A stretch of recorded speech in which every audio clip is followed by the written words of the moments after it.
আমাকে যদি আপনার বা তোমার ভালো না লাগে সেটা একান্তই তোমার আপনার বিষয়। কারণ হচ্ছে সবার চোখ সবার মন মানসিকতা এক না। যার চোখ মন মানসিকতা ভিন্ন রকম সে আমাকে ভিন্ন চোখেই দেখবে। আমি যার সাথে ভালো করেছি ভালোভাবেই দেখবে, খারাপ করেছি খারাপভাবেই দেখবে, এটাই স্বাভাবিক। সেক্ষেত্রে কিছু লোক নিজের বুঝবে যে হ্যাঁ আমার বেলায় আমি পারি, কিন্তু তাহলে তো আমিও বুঝবো যে আমার বেলা আমিও পারবো। ঠিক না? আপনি যদি আপনারটা দেখেন, আপনার লাভ আপনি বুঝেন, আমার লাভ কি আমি বুঝলেই দোষ?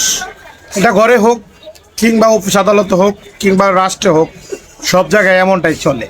হ্যাঁ, আহ, সবাই নিজের বুঝটা কিন্তু ভালো বুঝে এবং হ্যাঁ ভালো মতোই চলে। ঠিক আছে?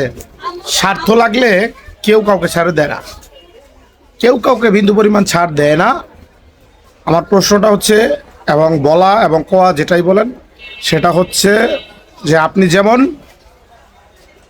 আমি ঠিক তেমনই।